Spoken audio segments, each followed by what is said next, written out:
9:17, vámonos con Ángel Verdugo. Ángel. ¿Qué tal, Pascal? Muy buenos días. Buenos días a quienes nos escucha en este momento. Pues hoy solo debo agregar muy poquito, Pascal, a lo que comenté ayer en relación con este diferendo entre los gobernadores y el gobierno federal. Y la razón es muy simple, Pascal. Hoy, en tu bitácora, vas al fondo de la cuestión en relación con la falta de incentivos o de medios de apremio para que los estados dejen la situación de atraso en la que se encuentran. Haces una explicación, la cual además se complementa con la de hoy de Macario Esquetino, donde hace un análisis muy preciso dividiendo al país en aquellas regiones donde ha crecido, los estados más avanzados y que quieren seguir creciendo, y una situación anómala, para no utilizar otro adjetivo, lo dificulta y en algunos casos lo impide. De tal manera que quien quiera entender lo que ayer comenzamos, debe leer hoy esas dos colaboraciones, la tuya, la bitácora, el planteamiento general y luego la precisión de Macario. Esto es como había hace muchos años, Pascal, no sé si te llegaste a conocer, una medicina para el resfriado, que eran Duals Nordin, se llamaban, y el comercial decía, son dos y se toman juntas. Hoy, quien quiera entender de una manera clara, didáctica, ese enfrentamiento, debe, como las Duals Nordin, son dos y hay que leerlas juntas. De tal manera, pues, que es poco lo que tengo yo que agregar, ya lo hicieron ambos, tú y Macario. Solamente quiero señalar algo, Pascal, que contribuye a generar confusión en este tema. Mi paisana, estimada y querida Cecilia Soto, subió un tuit ayer donde dice lo siguiente: nadie de la Alianza Federalista ha dicho que la injusta fórmula hacendaria tiene origen en este gobierno. Lo que se ha dicho es que una fórmula injusta lo es ahora más, porque etcétera, etcétera. Muy bien.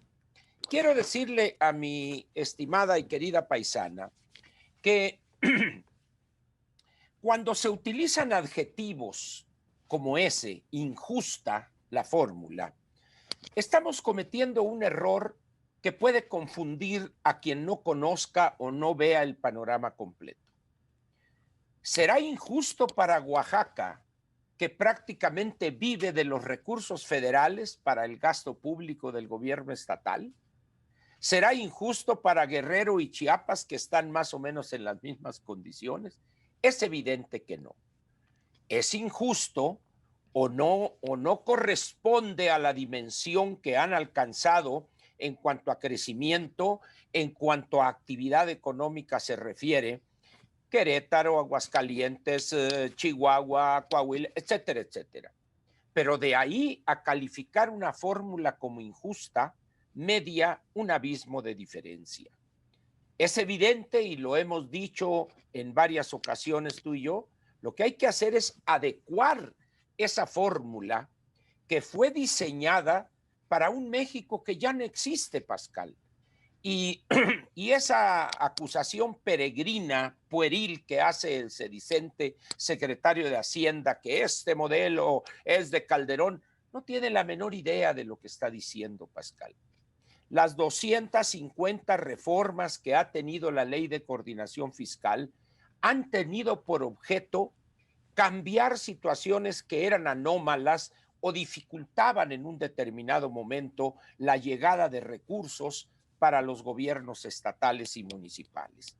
En esas condiciones, pues, vale la pena revisar el contenido de la ley, incluso revisar, cosa que no dijo el secretario de Hacienda, de que cuando se promulgó la reforma planteada por el presidente Calderón, yo la voy a dar aquí, es para quien le interese, el 21 de diciembre del año 2007, Sí. el diario oficial del 21 de diciembre del año 2007, y ahí se van a enterar qué planteó en su iniciativa de reforma a 3 leyes el presidente Calderón. Hace De rato tal manera, pues, el gobernador Corral nos hablaba al respecto de esa reforma y nos decía que una de las partes más negativas desde su punto de vista era que se ponderara demasiado el factor poblacional para el reparto claro, del 20%. lo hemos comentado, Pascal. Sí. Sobre todo, es un factor muy negativo Porque que le dio no se mucho ha dinero al Estado de corregido. México, por ejemplo, ¿no? Es lo que dice.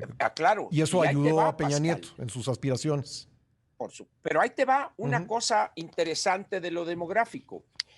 Producto del crecimiento de las entidades como Jalisco, Guanajuato, Querétaro, Aguascalientes y los estados del norte del país, fue atraer una fuerte cantidad de habitantes de otros estados, pero como las estadísticas que se toman son las de cada 10 años, en esas condiciones, aquella población que daba el censo de los estados del sureste y del centro de algunos, ya no viven ahí, sino que gravitan y exigen servicios en otros estados, pero como se tarda en ajustar el factor demográfico, Pascal, hay un daño a esos estados. No más que hay una cosa que no dijo tu gobernador, Pascal, es la siguiente. Ese proceso se agudizó a raíz de la apertura comercial.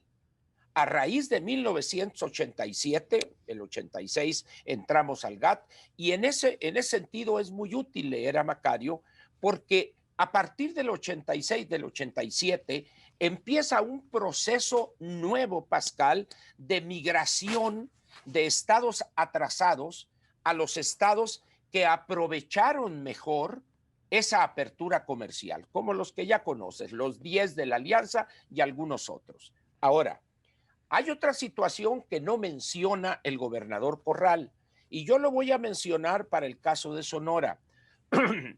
Hay estados que son eminentemente agropecuarios o la producción sin IVA, vamos a ponerlo de esa manera, hace que se vea reducida su participación o su aportación en lo federal, Claro.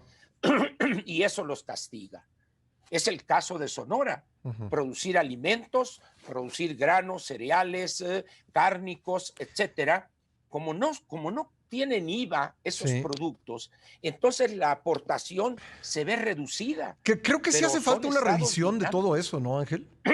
Totalmente, es lo que estoy yo Sí. planteando desde cuándo, pues. Sí. Pero se van por otro lado y acá, bueno, hay un comunicador que subió hoy en su tweet una encuesta donde en el colmo de la irresponsabilidad pregunta: si su estado o su gobernador planteara separarse de la federación, ¿usted apoyaría? Es que nadie está ¿Cómo se planteando ponen a eso. plantear?